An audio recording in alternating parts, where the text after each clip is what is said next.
report on the status and directions of the fiscal and monetary policies of the state. Mr. President, printed copies of the measure were distributed last September 14, 2017, thereby complying with the 3-day rule. I therefore move to vote on third and final reading Senate Bill 1483 through a roll call vote. Any objection? Hearing none, motion is approved. The Secretary will conduct the roll call vote. The Honorable Senators Angara, Aquino, Binay, De Lima, Drilon, Ejercito, Escudero, Gatchalian, Gordon, Honasan, Hontiveros, Lacson, Ligarda, Pacquiao, Pangilinan, Po, Recto, Soto, Trillanes, Villanueva, Villar, Suveri, Senate President Pimentel. With 18 affirmative votes, 0 negative vote, Senate Bill number 1483 is approved on third reading. Thank you, Mr. President. Before the reference of business, may we recognize Senator Mig Subiri for a very important manifestation. Senator Subiri is recognized. Thank you, Mr. President. Thank you to the Majority Leader. Mr. President, this afternoon, during the hearing of the budget of the DPWH, we had some questions that we wanted to ask the road board, but they refused to attend today's hearing, stating that they had other matters to attend to, and even coming up with a letter stating that they are no longer under the supervision of the DPWH and that they are now under the office of the President. Interestingly enough, when we got the letter, it was signed by the road board executive director. It was not signed by the Malacanang or by anyone from their office of the executive secretary. It appears, Your Honors, that the road board does not want to appear in our hearings for the budget. Mr. President, we all know that it is an agency that is, has a lot of alleged corrupt activities coming from the sale of cat's eyes, road paint, etc., and it is utilized as a means to influence members of the legislature or other members of government. Mr. President, we cannot let that happen. We insist. The chairperson of the Committee on Finance earlier was so upset, and I was hoping that she'd be in the chamber because she had asked me to stand up, that we move that they attend today's hearing of the budget of the DPWH, being that their chairperson is still the secretary of the DPWH, Mr. President.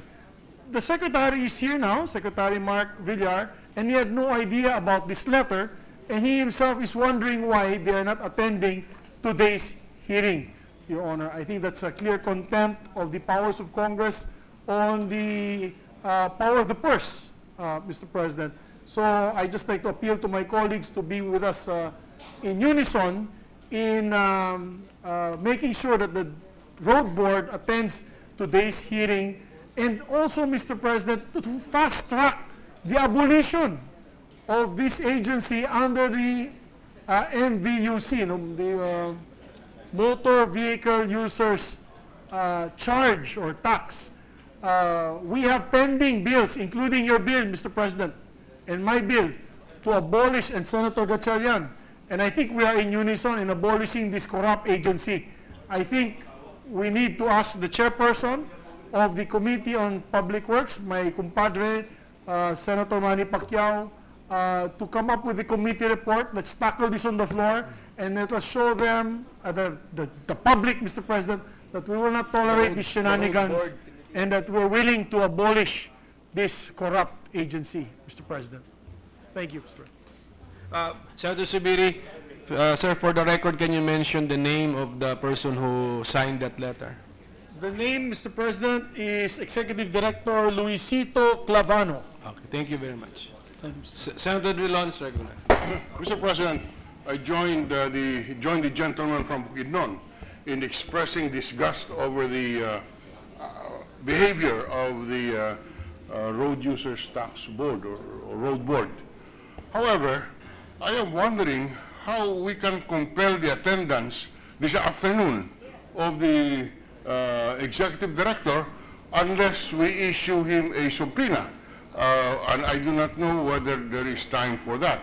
May I suggest to the good sponsor, yes, we are with him, we support his disappointment, his disgust, it is an insult to the chamber. Maybe we can show our displeasure by fast-tracking, as he suggested, the abolition of the road board, and given this attitude, I think there will be a near unanimity. I cannot speak for the others on this measure, but I'm just wondering how we can enforce their attendance in this afternoon's budget hearing, because, as the gentleman said, they are not given any amount in the General Appropriations Act because, by mistake of Congress, we delegated the power to appropriate to the road board. We delegated the legislative power to appropriate funds for the purposes of the road users tax. So, you know, it's there. The law is there. We have delegated. So I cannot, unless the good gentleman has other ideas, I could not see how we can compel them to attend. Yes, Mr. President, I was appealing to the persuasive power of the Senate President, being one of the most important political figures in the country, being the #3 man of government. However, I agree totally with our minority floor leader. It's about time we act on the abolition of the road board so that the funds, it's 12 billion pesos a year, Mr. President. That fund can actually be reallocated to the national government. Here we are trying to come up with new taxes when there is 12 billion available funds from this very heavily abused revenue measures or revenue because of corruption. We can actually reallocate it back to the national fund, Mr. President. Mr. President, I have a better suggestion. Let's just abolish it. Don't talk to them anymore. Papatawag niya pa. I move that the manifestation of Senator Subiri and the minority leader and the majority leader be referred to the Committee on Public Works to fast-track the bill, Mr. President. Any objection to the motion of the majority leader? There being none, motion is approved. May we proceed with the reference of business, Mr. President? Is there any objection? There being none, motion is approved. Secretary. Message from the House of Representatives. Letter from the House of Representatives informing the Senate that on 12 September 2017 it concurred with the Senate amendments to House Bill number 4924 entitled An Act Dividing Barangay Magugpo in the City of Tagum, Province of Davao del Norte into 5 distinct and independent barangays to be known as Barangay Magugpo Poblacion, Barangay Magugpo East, Barangay Magugpo West, Barangay Magugpo North, and Barangay Magugpo South. To the archives. Bills on first reading. 1585, an act mandating law enforcement personnel to wear a body camera during law enforcement and special police operations, providing funds therefore and for other purposes. Senator Joseph Victor Ejercito. To the Committees on Public Order and Dangerous Drugs and Finance. 1586, an act establishing the SOC Sergeant General Hospital in the municipality of Surala, province of the South Cotabato, and appropriating funds therefore. Senator Joseph Victor Ejercito. To the Committees on Health and Demography and Finance. 1587, an act establishing the South Cotabato State College in the municipality of Surala, province of South Cotabato, integrating therewith the Surala National Agricultural School located in the municipality of Surala and appropriating funds therefore.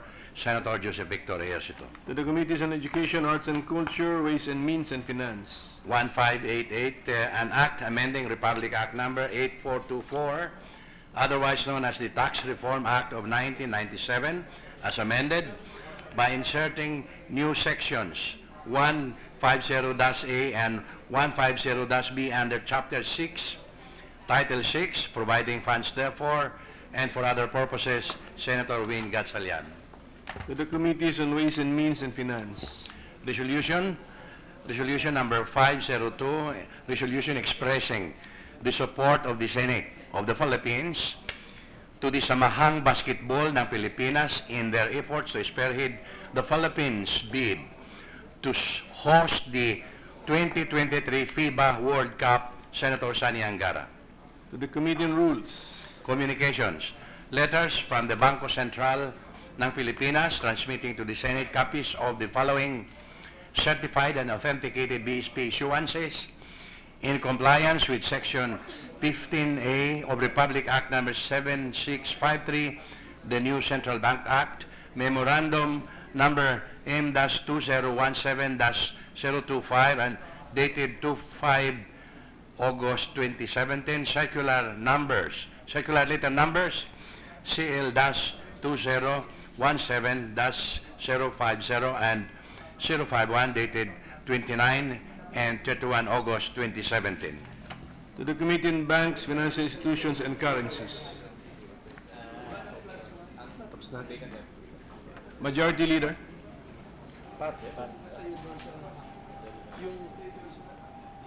Yung road board abolition sa kay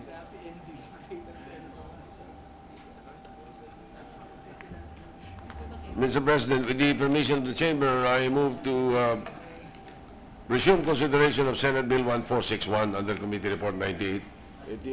Any objection? Hearing none, motion is approved.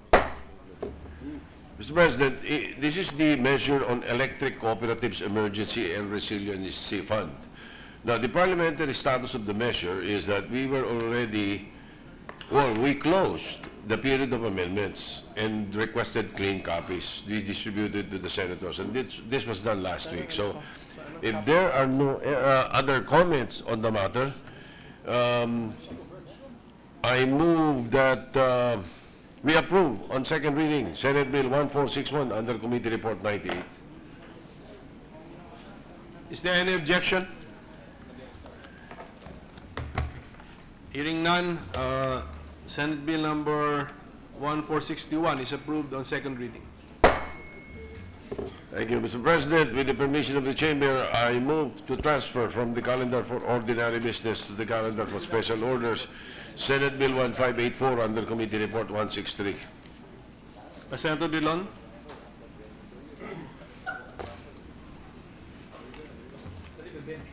This is a parliamentary inquiry before the President acts on the motion of the Majority Leader.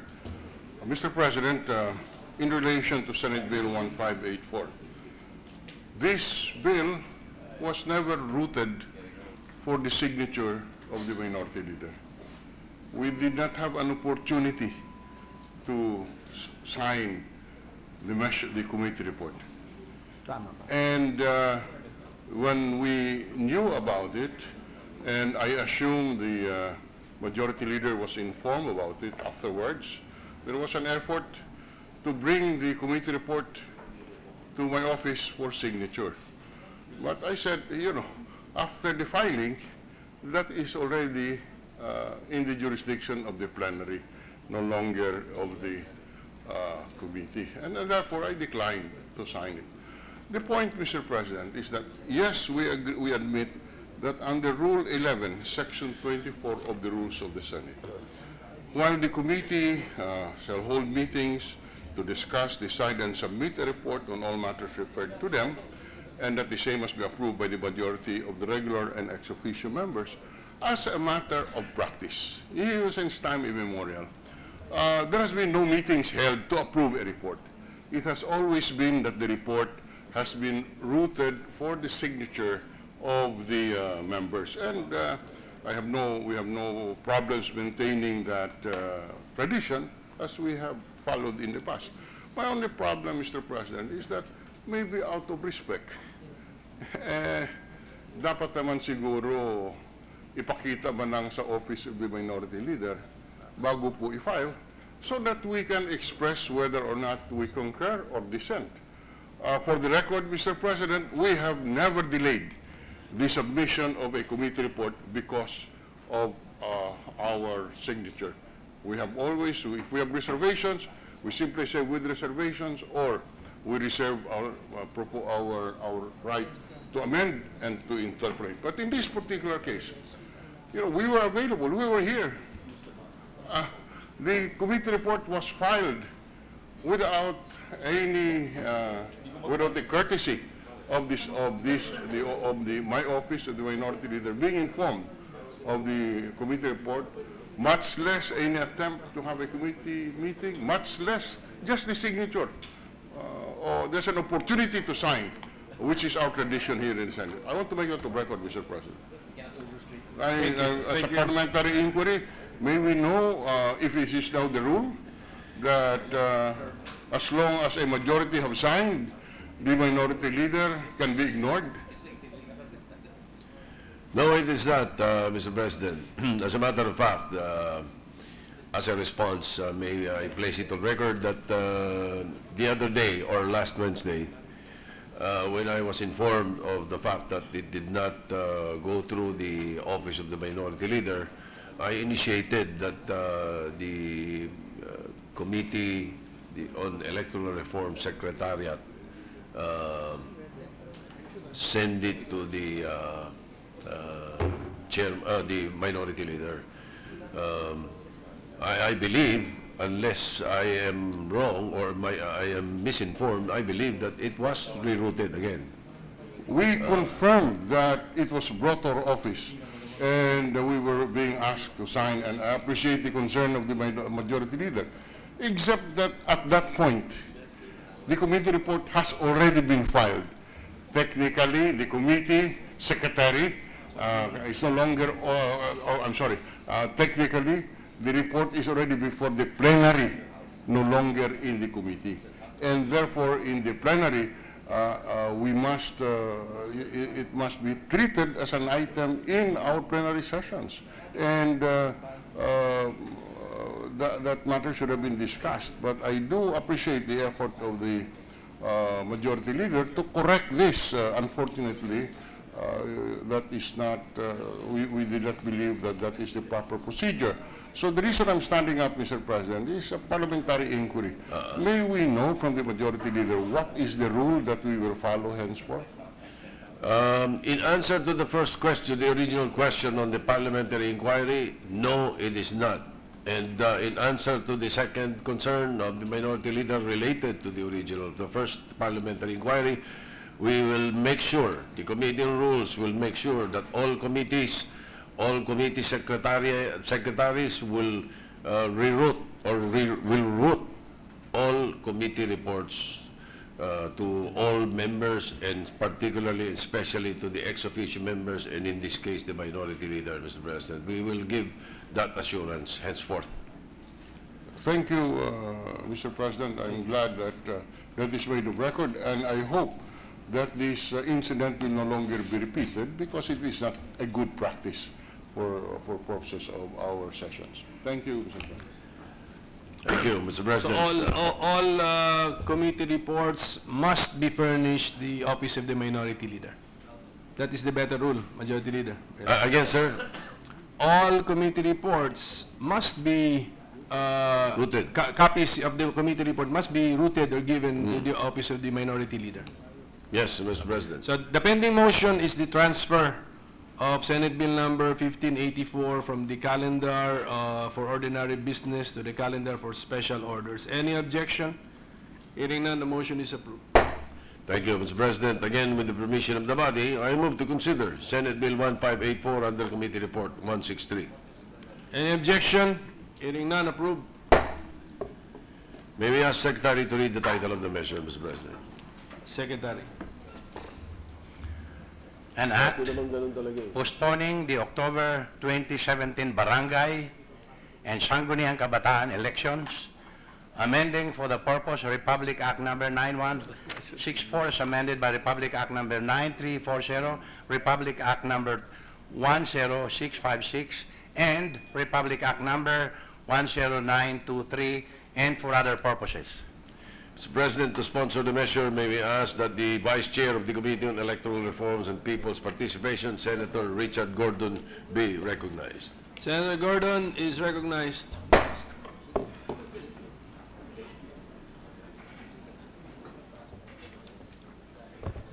Thank you, Mr. President, and with apologies to everyone concerned, let it be of record that the attempt was made by the staff to circulate it.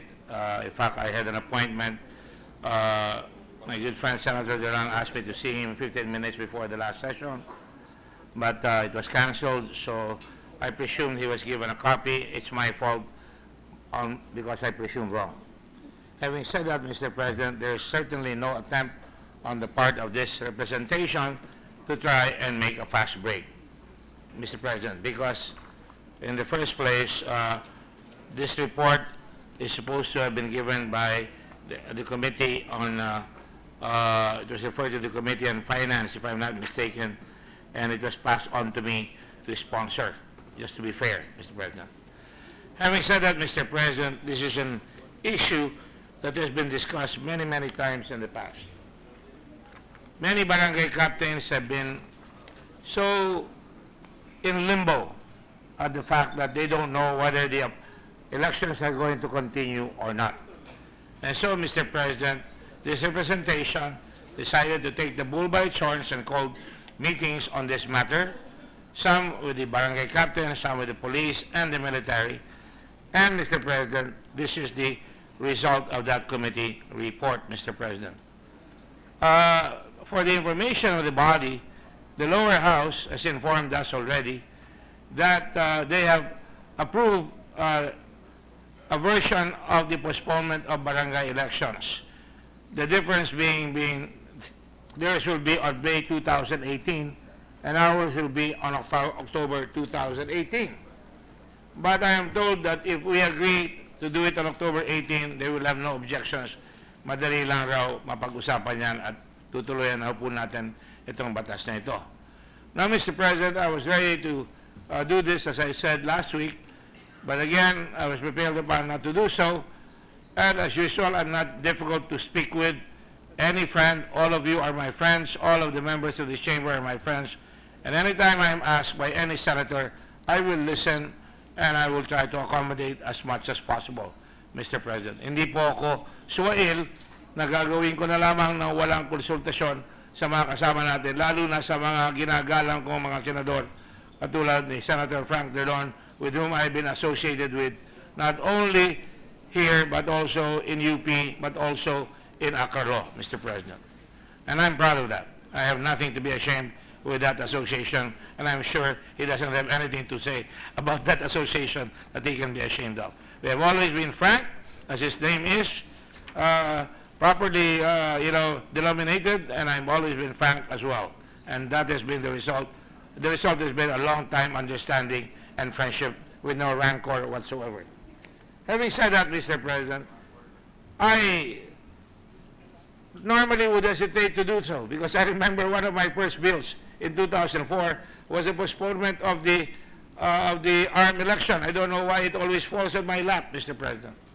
We postponed that. In fact, I was very upset that I believe that we should not postpone elections because the Comelec is not ready, because the machines were destroyed at that time.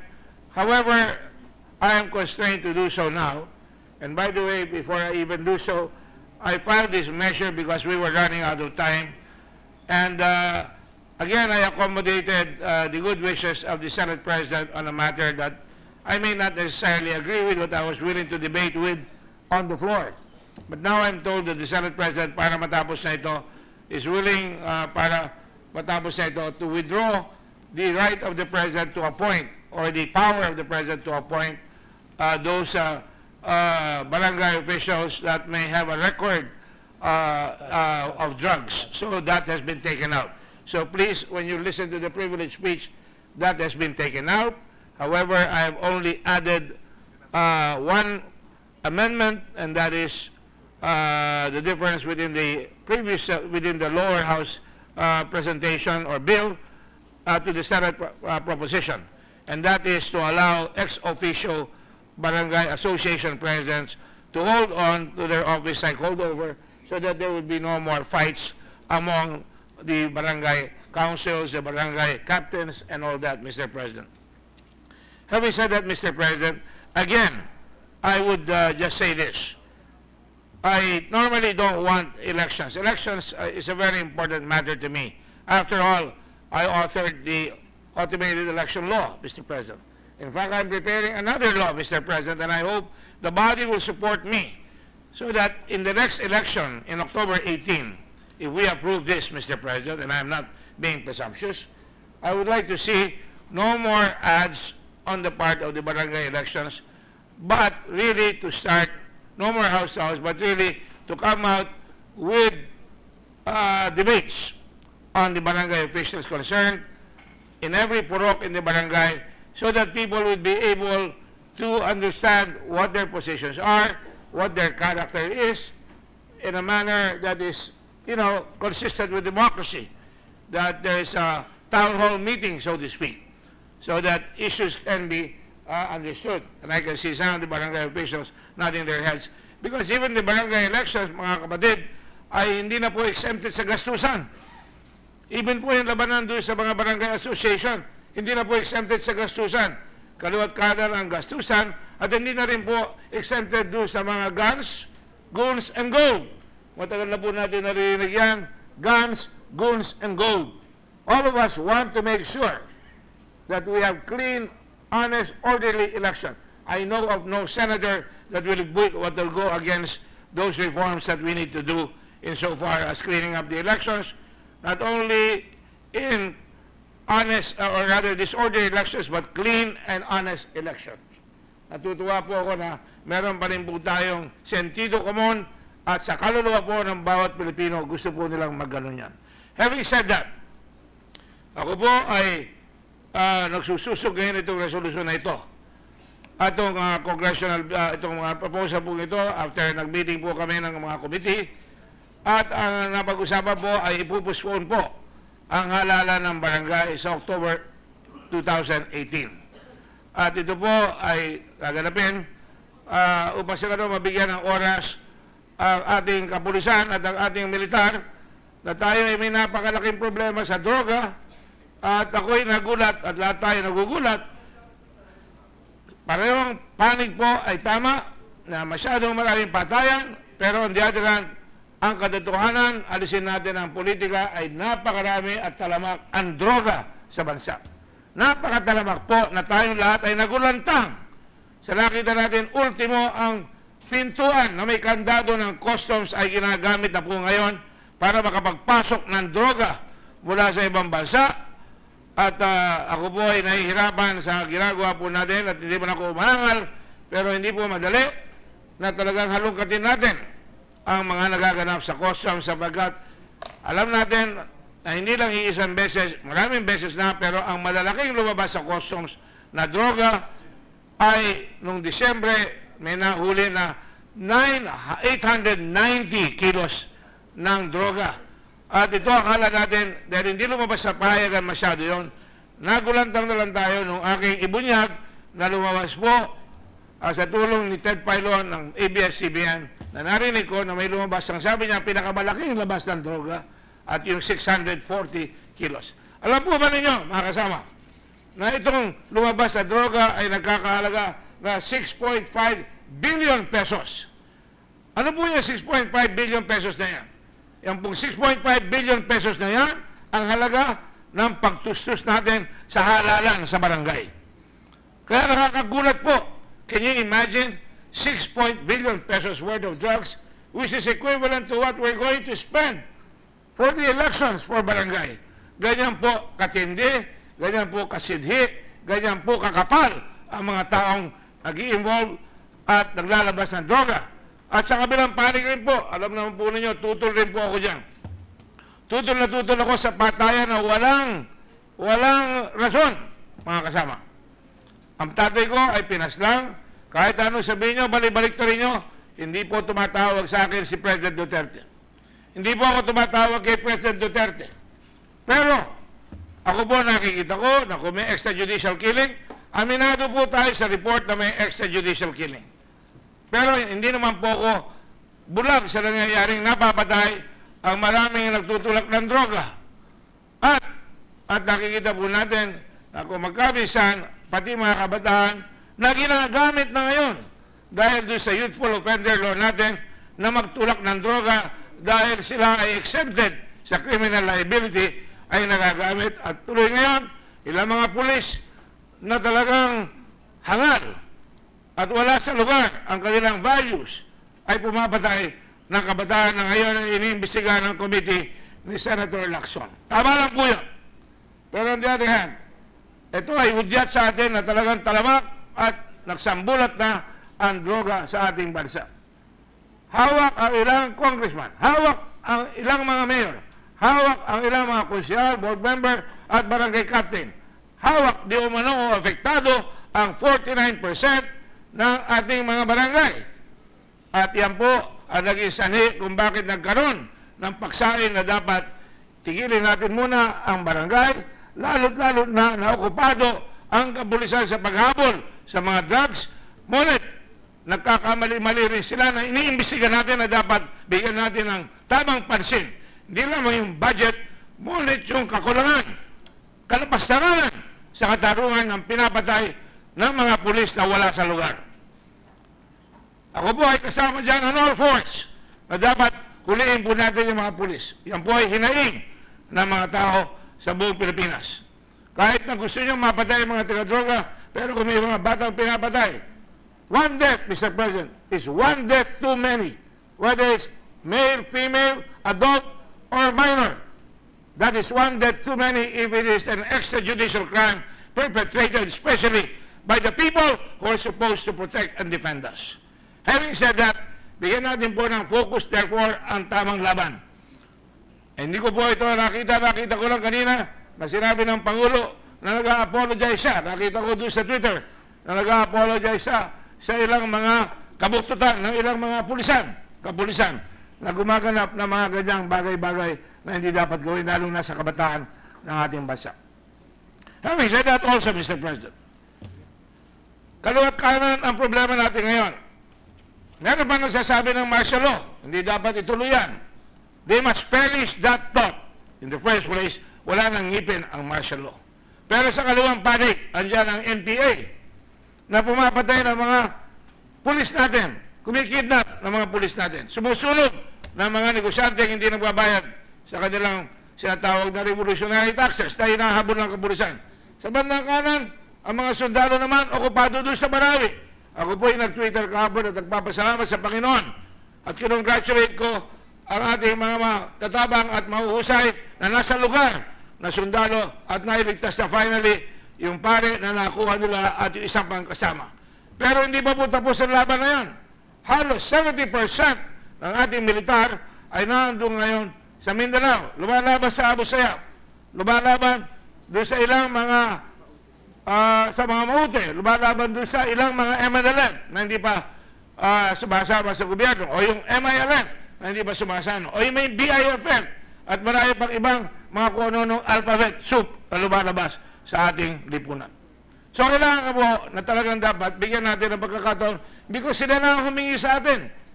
Ang kasundaluhan na humingi sa atin na baka hindi nila maiayos ang eleksyon ng barangay sapagkat karamihan ng kanilang mga kapulis ay nandoon at ang army ay nandoon at nakikita nila na talagang mahihirapan sila na may assure ang clean, orderly, and honest elections.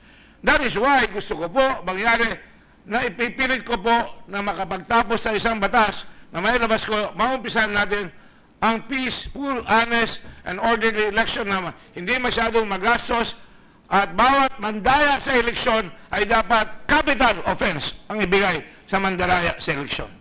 Para mapigil po yung vote buying, mapigil po yung pumapatay at nananakot para sa ganun magawa yan. Pero darating po tayo dyan. In the meantime, para matapos po natin at makapag-focus tayo sa budget, hindi na po tayo makaugaga.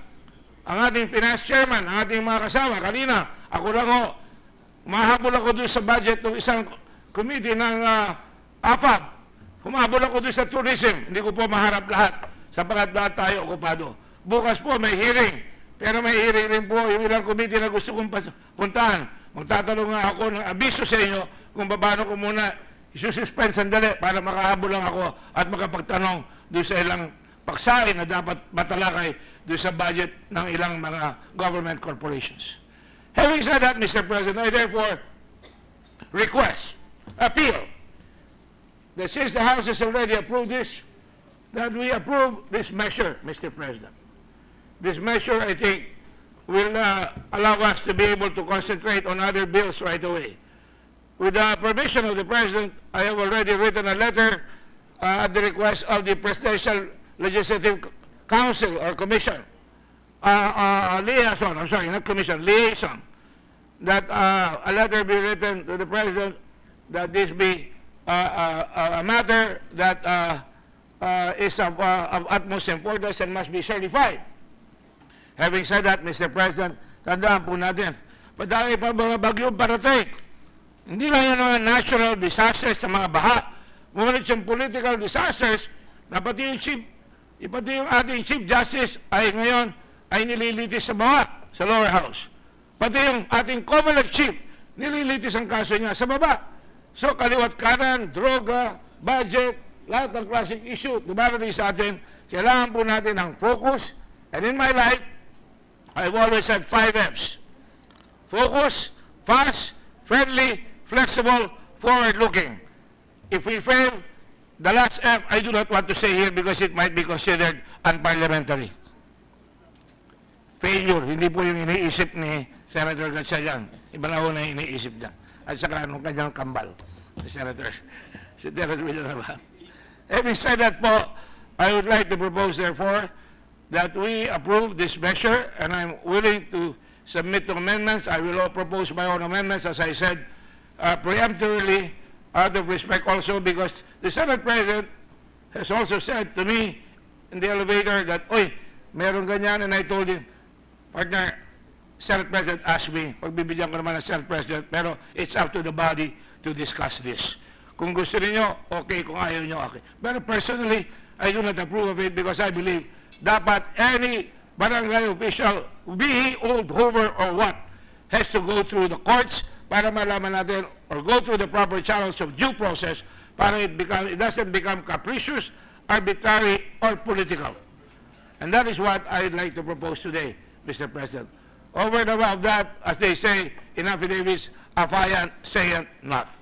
That is all I have to say, Mr. President, and my appeal is for us to approve this measure immediately. Thank you, Mr. President, and thank you, kind colleagues in the Senate. Majority Leader. Mr. President, to give time to the members to study the proposed measure, I move to suspend consideration of Senate Bill 1584 under Committee Report 163. Is there any objection? Hearing none, motion is approved. Mr. President, with the permission of the body, I move to resume consideration of Senate Bill 1537 under Committee Report 145. Any objection? Hearing none, approved. This is the measure on the Healthy Nanay and Bulilit Act. The parliamentary status of the measure is that we are in the period of interpellations.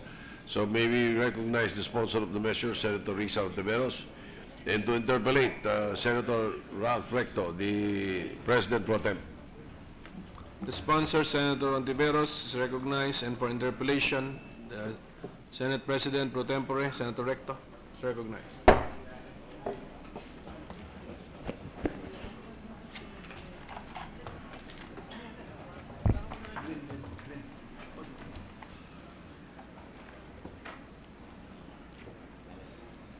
Thank you, Mr. President. Would the distinguished sponsor of this measure yield to a few questions? Very gladly, Mr. President. Thank you, Mr. President. Mr. President, what is the reason for this bill to begin with? Mr. President, the reason for this bill is to address the persistent incidence of malnutrition and its most severe manifestations: stunting, underweight, wasting or thinness among Filipino children aged 0 to 2 years of age, Mr. President, through a nutrition program targeting those crucial first 1,000 days, beginning the 9 months that the baby is in the mother's womb until he or she reaches the age of 2 years, Mr. President. Yes. And why is that a problem? What is the number? How many children do we have from the age of 0 to 2? How many of them are undernourished? Mr. President, if we look at the current indicators of maternal, neonatal, infant, and under 5 mortality in the Philippines, we will see, for example, from the 2030 National Nutrition Survey done by the FNRI, wasting, which is defined as not right weight for height, stands at 7.9% nationwide. And it's even higher for the poorest quintile, 9.3% in the urban areas, and 9.6% of Filipino children aged 5 years and younger in the rural areas. If we look at the statistics for Filipino children 5 years and younger who are underweight, nationwide, it's higher even than wasting. Underweight Filipino kids are at 19.9%, and higher even in the poorest quintile, 31.5% in the urban areas and 29.3% in the rural areas. And finally, Mr. President, if we look at stunting, this is the highest percentage incidence among Filipino children aged 5 years and younger. Nationwide, it's at 30.3%, and among the poorest quintile, a shocking 44.2% in the urban areas and 45% in the rural areas, Mr. President.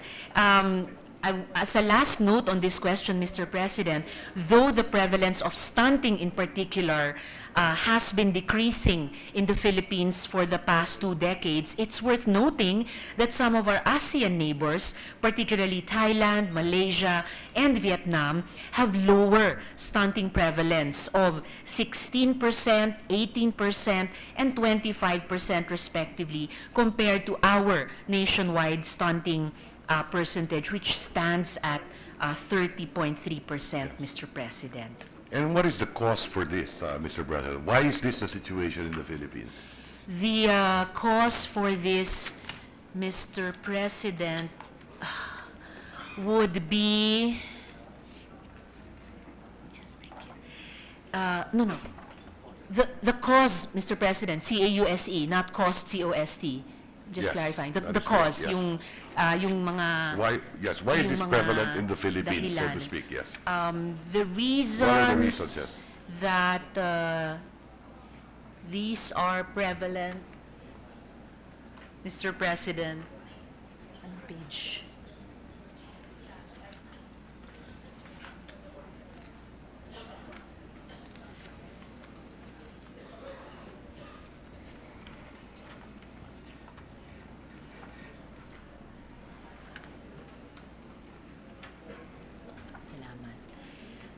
Three primary causes, Mr. President, which are aimed to be addressed by this Healthy Nanay and Bulilit bill. First of all, Mr. President, the inadequacy of sufficiently nutritious food, various sicknesses that afflict our pregnant mothers and children aged 0 to 2 years of age, and then very particular, Mr. President, for those first 9 months of the infant's life in the mother's womb, the lack of micronutrients to address maternal and yes, I understand that. But isn't it that the reason for this is that, as you mentioned earlier, those on the lowest decile or quintile is that they lack income? Yes, Mr. President, that would be one principal non-nutrition, major contributing environmental factor for these Right, because incidences, Mr. they live President, in the poverty threshold, I suppose. including geographically isolated and disadvantaged areas, Mr. President, that this bill also seeks to address. So it's possible that the parents, or in this case, the father, is unemployed. It's very possible, Mr. President, that the head of household or both heads of household are either unemployed or underemployed, or also just seasonally employed, for example, in our rural agricultural Now, areas. wouldn't they be recipients already of the conditional cash transfer of government? If they are, yes, Mr. President, in that poorest quintile and classified by the DSWD's listahanan or NHTS as poor or near poor, yes, Mr. President, they could already be 4-piece recipients or yes. parent leaders, Mr. President. And today, what is the percentage of Filipino families receiving subsidy from the DSWD as far as 4Ps are concerned? Isn't it about 50%? 50%. So 50% na tayo, di ba? I'll double check that, Mr. 1/4. President, if it stands that high at 50%. So about, I stand corrected, about 25%, 1/4 of all families today are recipients of the conditional cash transfer. In fact, in this year's budget, Mr. we've President. increased that budget to include also a rice program. Isn't that correct? Yes, Mr. President. And would you know how much we're spending on the DSWD for the CCT and for the rice program for the poorest 25% of Filipino families? I'll get back to you on that, Mr. President. Yes. Now, wouldn't it also be the case that most of these are, as I mentioned, CCT recipients? Who is the target beneficiary here? Would they belong to the 25% poorest families as well? This Healthy Nanay and Bulilit bill, Mr. President, yes, would also target among the poorest 25% of Filipino More or families. less, right? More or less, It Mr. would still be President. within the 25%. Yes, Mr. President. Now, if we are providing them with cash already to attend to family care sessions, we're providing them cash for their children to go to school, we're providing them a rice allowance, why not just, if at all, increase the budget and provide for that to take care of pregnant mothers in that bottom one-fourth of Filipino families? That could be an alternative approach, Mr. President, except that probably it would not be as focused as this Healthy Nanay and Bulilit bill envisions. Because, yes, the 4-piece program includes as a conditionality that pregnant mothers go in for prenatal checkups. There would be that additional rice support for the family, but micronutrients for pregnant women and babies in the womb may not necessarily be covered or afforded by the additional cash transfer. Rice, Why though not compute essential, that instead and provide it to them?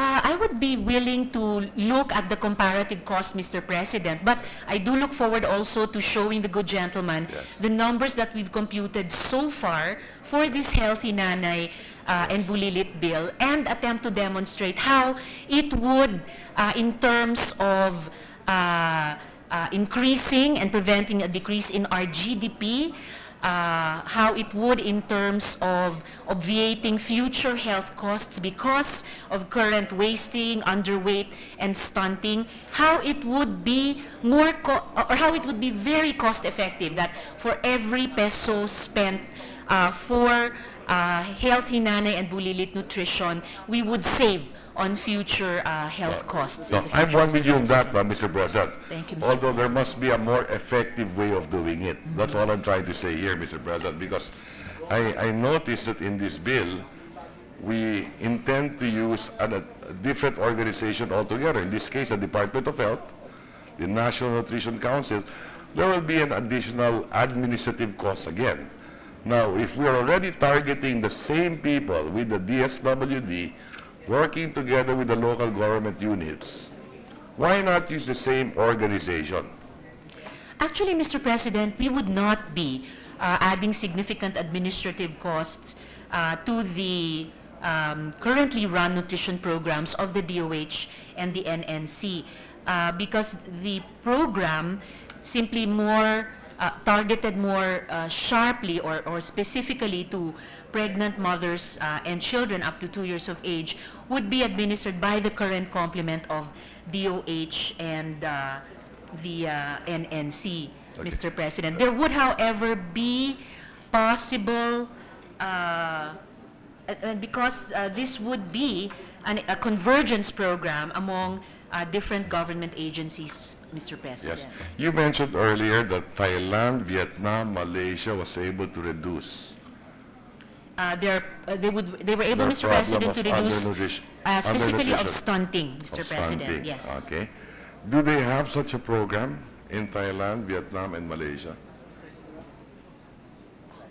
Precisely, Mr. President, it is because of similar strategies that the Healthy Nane and Bulilit Bill is proposing that these ASEAN neighbors of ours were able to lower their stunting prevalence more dramatically than So we they're have doing something been able similar, to so as you far. mentioned. Yes, Yeah. Mr. President. Could you provide our office with this information and data?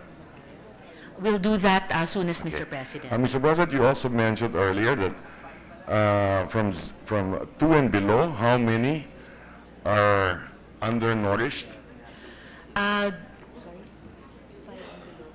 The current data I have, Mr. President, is for children 5 years and younger, but which would show that as of year 2013, the National Nutrition Survey said nationwide, 19.9% of Filipino kids from 0 to 5 years old are underweight. Okay. And that's sharper in the poorest quintile. Yes, so 20%. Mr. President, it's Now. about 20%. Okay. Having said that, Mr. President,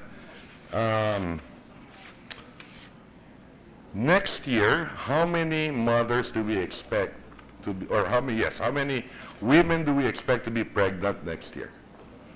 Assuming we pass this into law. Based on current trends also, Mr. President, it's estimated that we will have 2.6 million Filipinas pregnant next year, Mr. President. 2.6 million? Yes, Mr. President. I think the number should be much lower than that. Okay.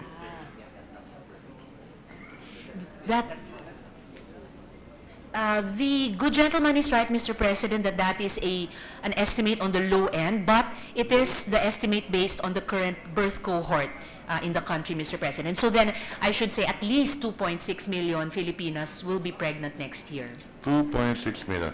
How many of them would be underweight? Mothers underweight. Yes. Is it the vision of the sponsor that the 2.6 million will now be fed by government for 9 months also? No, Mr. President, because if we look at the nutritional status of pregnant and lactating women, 24.8% of pregnant women are nutritionally at risk. 37.2% among yes. them less than 20 years old. So if out of the 2.6 million who You're at least probably pregnant next year, 25%. then 25% of them, so maybe 6%? No. 600,000. Out of the 24.8%, sorry, 24.8% out of the 2.6 million. So 25% of 2.6 million. 650,000, more or less. Around, yes, Mr. President, around 650,000 would need and benefit from a Healthy Nane and Bulilit program, Mr. President. So 650,000.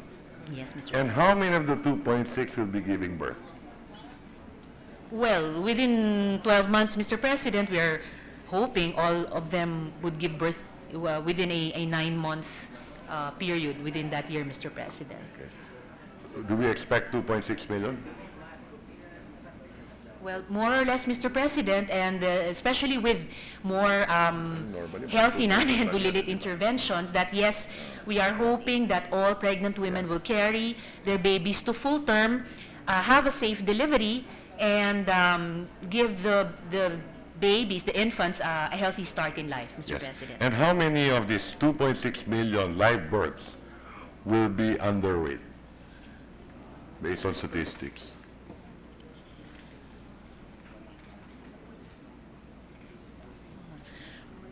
I'll need to get back to you, Mr. President, on a narrower data set. How many, for example, of the 19.9% of children 5 years and younger who are underweight would be accounted for by the underweight infants at birth, Mr. President. That's correct. And the reason why I'm asking for this question is so that we could determine how much this bill will cost. Yes, Mr. President. Okay, now, I understand that in the bill, before I get to that, Mr. President, is there a budget in the GAA 2017 for this program today? There isn't yet a budget, Mr. President, in the current GAA for a Healthy Nanay and Bulilit program, but there are components of it. Yeah, for example, Mr.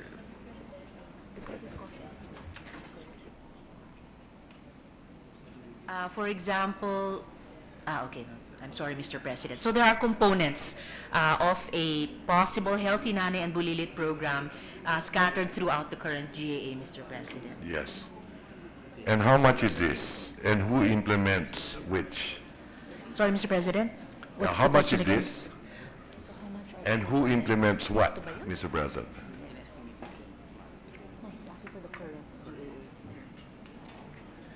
I'll get back to you on that, Mr. President, and more specifically, which components amounting to what amounts are currently being, which components and the current items are currently being implemented by DOH and NNC, Mr. President. Okay, so there is a budget, but we don't know how much there. And they The are spending for separate this right now. components which Yes. may not yet add up to a complete Healthy Nanay and Bulilit program as envisioned by the bill. Yes. Mr. So I President. wonder how they're implementing it, Mr. President. Here, Mr. President, sorry Yes, okay. for the late response, but this is taken from DOH's National Nutrition Council budget. This is their estimated budget for the Philippine Plan of Action for Nutrition, or PPAN, of 2018, as included in the NEP for 2018. For example, Mr. President, one program is the National Dietary Supplementation Program, and it is in the amount of 75 million being administered, being run by the DOH. Still under the National Dietary Supplementation Program, there is an item for 3,200,000,000 feeding for daycare being administered by the DSWD. And currently, Mr. President, there is still a National Dietary Supplementation Program being administered in the amount of 4,517,000,000 under DepEd. So currently, Mr. President, there are components of the... I think those programs are different. The DepEd is not the first 1,000 days. The DSWD has nothing to do also with the first 1,000 days. That's community-based feeding. Those are different programs, Mr. President.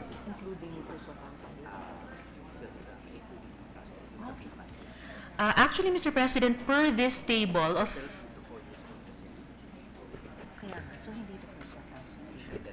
Okay. So I wish to correct myself, Mr. President.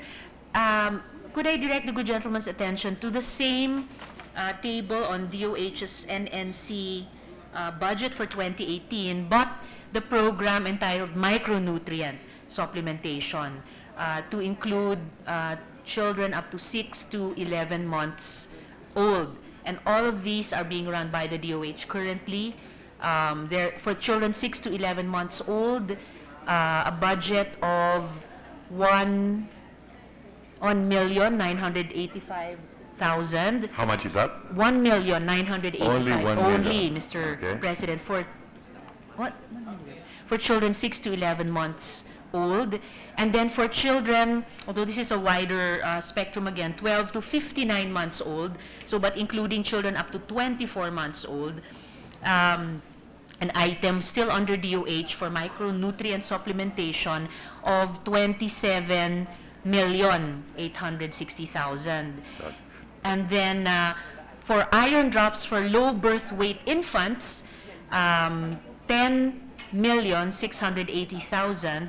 And then again within the Healthy Nanay scope, for ferrosulfate and folic acid for pregnant women, 628,700,000. That is for 2018. What Yes, about for Mr. 2017 and prior years? Could you provide us the data on this, and have they spent it? Yes, and Mr. are they spending President. it properly? I will get back to you on that, Mr. Yes. President. Okay. Now, let me move on, Mr. President. As envisioned in this bill, how much will it cost? Yes, Mr. President. There is a low end and there is a high end estimate that we could make based on how comprehensive or complete will the Healthy Nanay and Bulilit program be. A conservative estimate would be at least 11.5 billion pesos annually. This is not yet an official estimate, and it's mostly based on program budget estimates, again, from the 2018 NEP of the DOH and NC, and costing studies done by UNICEF. I could further present to the good gentleman at least 4 caveats about this conservative estimate of 11.5 billion pesos, each of which would probably add a cost component to the proposed budget. So at the end of which one could ask, so how much would it cost to implement this program? From a conservative estimate of 11.5 billion pesos, and given the 4 caveats, it could even cost more, say up to 60 to 70 billion pesos. 60 to 70 billion Yes, pesos. Mr. And that is my President. concern, Mr. Yes, President. Mr. President. That is my concern. And in the following year, that will even double over time. Isn't that the case?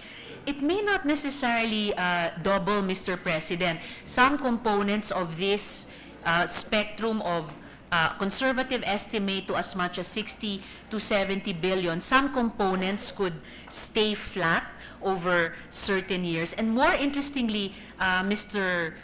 President, even the high estimate of 60 to 70 billion pesos would pale in comparison to what we lost in 2013, which was 325 billion, or 5 times that amount, from lost productivity, from sickness and premature deaths, and from health expenditure. I understand that, because but of those are undernutrition in the theoretical first numbers. 1,000 These are days. actual numbers, Mr. President. Yes. Now, you mean to tell me 650,000 mothers and 650,000 children, it will cost us 60 to 70 billion a year? That is my problem with this measure, Mr. President. And that's why I was asking for some of those numbers earlier. Yes. Now, it will be more costly than the universal access to quality education. Well, Mr. President, not at the conservative estimate, which is 11.5 Could you provide us a billion breakdown pesos. on Certainly, Mr. President. how we got all these numbers Yes, from Mr. President. 11 billion to 70 billion? Yes, Mr. President. Now, there are 4 And how much are we caveats. spending for CCT for 4.5 million families?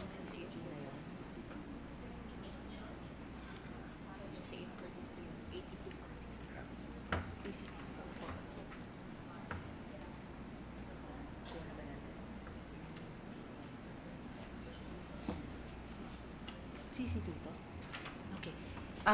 Based on the well, this is the CCT cost for 2014 from the DSWD website, 62.6 billion, including to cover older children, aged 15 to 18 years old. In 2017, it is 78.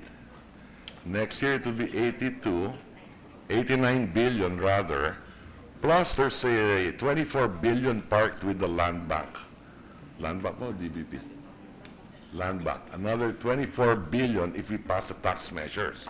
Because the lowest 50% quintile will get hit by train with the increase in petroleum tax, inflation, plus sugar, and the lifting of VAT exemptions. And that is why they're proposing to give every 1/2 of all Filipino families an additional 2,400 pesos each. Of course, So Mr. we will hit more than 100 billion. Now, if we pass this measure, we're talking of another possibly 11 to 70 billion. That's a wide range, Mr. President. And I can explain the wide range, Mr. President, in the figures I'll be submitting to the good gentleman, which wide range is accounted for by the 4 caveats. For example, caveat 1, that the low cost estimate of 11.5 billion is based on current target population coverage assumptions of the DOH. My problem with the Mr. President. DOH is this, Mr. President. I have noticed that they have money in their budget for some of these programs. Like for 2017, they have 295 million with the National Nutrition Council. But it is not clear to me how they spent this money. They also have 832 million with the Family Health and Responsible Parenting for the first 1,000 days, but it is not clear also how they spent this money. So that is my problem with the National Nutrition Council. And I've seen some of those estimates as well, made by Dr. Calib of the DOH of the 11 billion.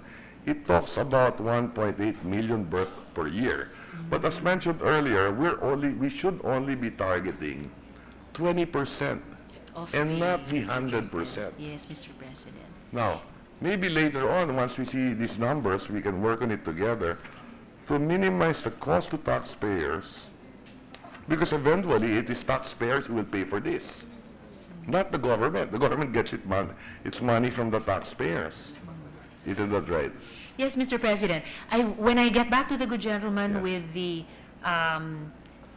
numbers broken down from the low estimate, conservative estimate, to how this would increase per caveat, I will also include the numbers he requested about how DOH and NNC spent the monies they already have for the previous years, and still try to show, but looking forward to his help in improving these numbers, but still try to show how spending more in a more focused fashion for healthy nanay and healthy bulilit will actually redound to better outcomes for us, even money-wise. As I mentioned earlier, Mr. President, based, for example, on a study of Save the Children in 2013, it was estimated that 328 billion pesos annually is lost because of malnutrition. That amount representing 3% of our GDP in 2013. Save the Children estimates would also tell us that every one U.S. Yes, I understand all of that. I President. mean, these are all theoretical numbers, but what I'm trying to say is this, Mr. President. Well, una ang trabaho talaga to take care of the wife and the child is the husband, I suppose. Yung magulang, hindi gobyerno. Unang-una, ha? And that's why we're providing for teaching how to fish. Halimbawa, yung free public college education, yung mahalaga yun. Human resource capital development yan. At ang dapat tinuturo natin sa mga kababayan natin, kung gusto niyo magkaroon ng anak, be responsible. Trabaho ninyo, pakainin nyo yung mga anak ninyo at yung asawa ninyo, so on and so forth. Yes, Mr. President, this Healthy Nanay and Bulilit program would not operate in I would not have an objection if we will limit the spending on this measure. Maybe targeted talaga. But to say that we should be spending 70 billion based on those wide estimates are too high, because there are many ways of reducing that cost as well. Actually, Mr. President, when I present to the good gentleman the 4 caveats, maybe there, within each or some or all of the caveats, we could find ways to make my estimates sharper. Just to put on record, I mentioned already the caveat 1 earlier. Caveat 2 would be that the conservative cost estimate is based on MOOE for specific programs and does not include cross-cutting health investment items. And who will be the primary responsible government agency to implement this, Mr. President, under the bill? Still, Mr. President, the Department of Health and assisted by the National Nutrition Council, Mr. President. They are the ones responsible to implement it? Yes, Mr. Or President. policy lang yung kanila? And as written in this bill, it will be the local government unit. In partnership with the local government units, Mr. President. Yeah, but the organizational manpower, saan manggagaling? I don't think the Department of Health has the manpower to implement this. Actually, Mr. President, the DOH has some manpower as represented by the Barangay Nutrition Scholars. Yes. The Barangay Nutrition Scholars are not working under the DOH. They are with the local government unit. Isn't that correct? Yes, Mr. President. The Barangay Nutrition Scholars are community health workers, Under Mr. the President. LGUs, not the DOH. Yes, Mr. President. Yes. They So are in under effect, the LGUs. in fact, it says here, it is actually the local government, Section 6, program implementation. The municipal, city, and provincial LGUs shall be primarily responsible for the implementation of this act through the barangay nutrition scholars, barangay health workers. Is that correct? Yes, Mr. President. And to do this, what infrastructure are you using? Organizationally, the LGU, and you're hoping that there is a barangay station in all these barangays. Yes, Is that correct? Yes, Mr. President. Now, how many barangays do we have? Roughly 43,000. Roughly 42,000, Mr. Yes. President. And how many would have a barangay health station? 40%. Mga 40%? Ilan lang? Halos lang. But anong number? 90%?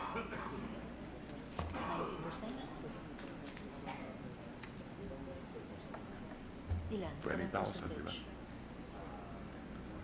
Only 50% would have a barangay health station. Thank you, Mr. Not President. more than 50%. So what happens if there is no barangay health station? Where will you feed the children? No. Or the pregnant women or mothers? Yes. Yes. Mr. President, for barangays which don't yet have their own barangay health station or rural health unit, then the LGU, as aided by the National Nutrition Council, would identify where is the catchment area, or where, for example, through earlier models of the Department of Health, like the interlocal health zones, there could be another barangay health station, though located in another barangay, but which could serve their mothers and babies. We are assuming that the National Nutrition Council, which meets in Metro Manila, are familiar with all these LGUs and the barangays, which is not the case. That's the problem that I have. We're providing too many mandates to LGUs. In fact, kulang na kulang ang budget ng LGU. They cannot even pay the salary standardization for law. And that's why I was proposing here to allow them to pay equal pay for equal work last week. You know, we passed on too many mandates to LGUs as well without the corresponding resources.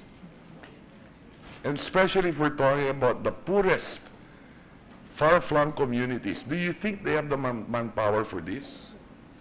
Those LGUs will have the barangay health workers, the barangay nutrition scholars. They would have a very limited capacity because they pay them a stipend. That's why, Mr. President, May allowance yung mga yan. At kung kulang ang pondo ng LGU dyan, konti lang ang barangay nutrition scholar nila. Konti lang yung barangay health worker nila. That is my experience in local government units, Mr. President.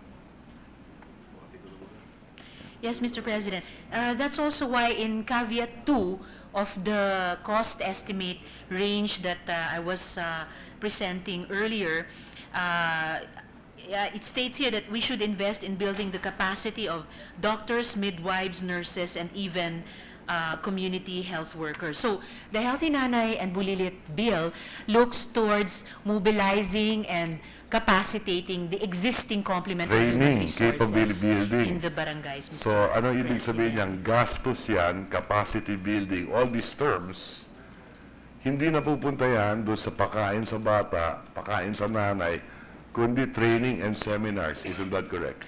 Which is why, yes, Mr. President, and which is why there is that, as the good gentleman observed, quite wide range between the conservative estimate Yes. and what could be a Yes. full cost, Yes. including that And caveat that the that good is my gentleman has problem with mentioned. government.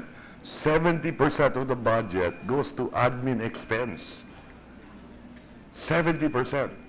So why not use existing organization, halimbawa? Maybe the way to go about this is to adopt another program under the DSWD in coordination with the DOH, with the CCT. Targeting only. Hindi yung 2.6 million na mabubuntis, but 24% only of those, Mr. 24% of that, which we know statistically. And chances are they will be within that family of 4.6 million families. Statistically speaking, thereabouts. Maybe we can work on something. Yes, Mr. President, I would be open to looking at amendments in that spirit at the proper time, Mr. Yes, President. thank you very much. Mr. President, Yes. I beg the indulgence of the gentleman from Batangas and from Akbayan. But there is a request by the chairman of the Committee on Finance that we postpone the interpellations and the rest of the schedule for today, because the DPWH officials are still here waiting for the resumption of the budget hearing, and then the road board appeared. They are here, so it will be a good time for the committee to convene because of the earlier manifestation by Senator Zubiri.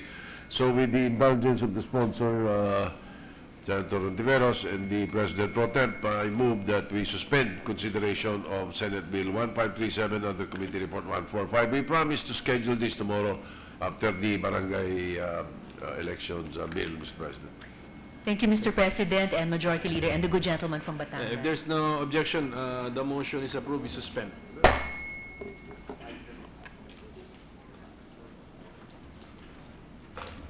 Also, Mr. President, the EVOS bill will be rescheduled for tomorrow. So in the meantime, I move to adjourn the session until 3 o'clock in the afternoon of Tuesday, September 19, 2017. Is there any objection? There being none, session is adjourned until 3 o'clock in the afternoon of Tuesday, September 19, 2017.